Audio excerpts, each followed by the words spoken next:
عشان يوصل جرام الدهب عيار 24 للأسف من 3000 جنيه لمنطقة ما بين 3750 ل 4000 جنيه. سعر الذهب عيار 24 وصل 3000 جنيه وعيار 21 وصل ل 2700 جنيه. يا ترى ايه اللي بيحصل عشان السعر يزيد بالشكل الرهيب ده؟ طب هو السعر عالميا بيزيد بنفس الوتيرة ولا لا؟ وايه المتوقع ليه الفترة اللي جاية؟ هل هينقص ولا هيكمل زيادة؟ ولو هيكمل زيادة هيكمل لحد فين؟ يلا بينا نعرف إجابة الأسئلة دي مع بعض. مساء الفل، أنا محمد طلعت وده مستر ماني.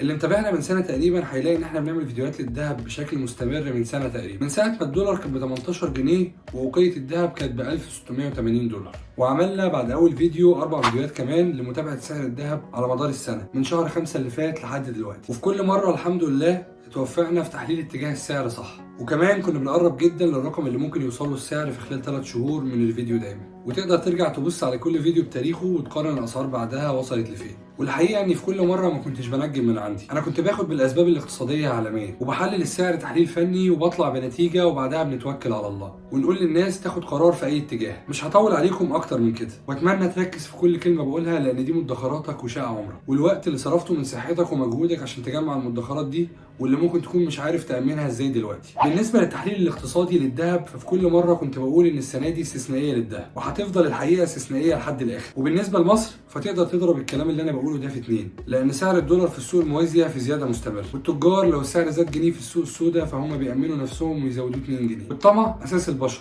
ومش بتقلل حدته غير التنافسيه اللي موجوده ما بينهم والرقابه اللي ممكن تكون عليهم. طيب يا ترى السنه دي استثنائيه ليه؟ خد عندك الملخص اللي كل فكره فيه ممكن تكون حلقه لوحدها. اول حاجه او الشراره كانت حرب روسيا واوكرانيا وتكالب اوروبا على شراء الذهب عشان يقدروا من خلاله ان هم يشتروا الغاز الروسي، لان من غيره اوروبا واللي تعتبر مناره الصناعه في العالم كانت هتتحول لخرابه حرفيا. حط في بالك ان دي كانت بدايه الاحداث بس. تاني حاجه ان العالم كان طالع من دوره تجديد للبنك الفيدرالي الامريكي، وقعد يعلي الفايدة كل شهر على مدار سنة 2022 لحد ما وصلها من 0.4% ل 5.4%. والدورة التجديدية دي بالبلدي كده بتتعمل كل ما الاقتصاد الأمريكي يبقى فيه تضخم، فبيعملوا كده عشان يلموا الدولار من السوق ويخففوا حدة الطلب على المنتجات. وطبعا بسببها سعر الذهب اتأثر ونزل من مارس 2022 لحد سبتمبر 2022. أحب أبشرك بقى إن الدورة دي انتهت تقريبا، ده معناه إن الضغط الكبير اللي حاصل على السيولة في الأسواق هيبتدي يقل تدريجيا، خصوصا بعد شهر 6 اللي جاي. وضخ السيولة معناه زيادة الطلب على أكتر معدن مطلوب في الكوكب وأهم وعاء ادخاري على وجه الأرض من 5000 سنة، وهو البوب الكبير الذهب. لو رابط معايا لحد هنا فخد بقى مجموعة الاتفاقيات والأحداث دي اللي هتخليك تفهم إن دول كتيرة جدا بدأت تتخلى تدريجيا عن الدولار وتستخدم عملتها المحلية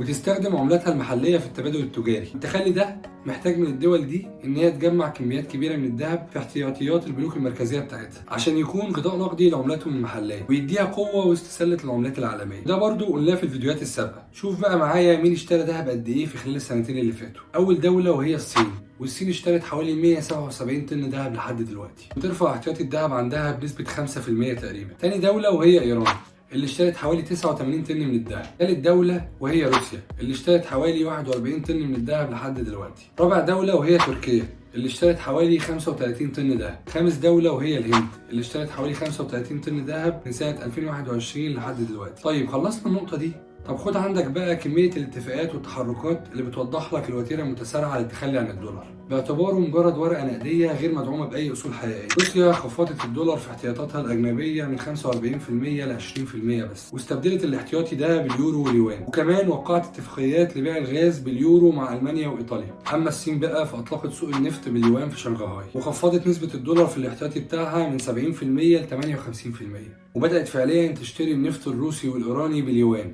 أما دول أمريكا الجنوبية وكوريا الجنوبية وتايلاند بدأت تستخدم اليوان بنسبة من 30 ل 40% في التبادل التجاري ما بينهم. أما بنك التنمية الآسيوي العملاق خفض الاحتياطي الدولاري عنده من 70% ل 50%. الهند كمان خفضت مشترياتها للنفط الإيراني بالدولار بنسبة 75% وبدأت تدفع بالروبية الهندية، وده حسب اتفاق تجاري ما بين البلدين. طيب لو وصلت معايا لحد هنا فده شيء يسعدني جدا، واحب اقول لك اني مبسوط اني وصلت لك جزء مش قليل من الصورة. ويلا بينا بقى ندخل على توقعات سعر الذهب على طول. اخر مرة اتكلمت فيها عن الذهب من شهر مارس كان سعر جرام الذهب عيار 24 وقتها حوالي 1800 جنيه، والسعر العالمي وقتها كان حوالي 1840 دولار للأوقية، وتوقعت اننا هنوصل لمنطقة ال 2050 دولار للأوقية لان ده اعلى رقم جابه الذهب في تاريخه، فطبيعي ان هو هيفرمله شوية قبل ما يكسره ويقدر ان هو يصعد.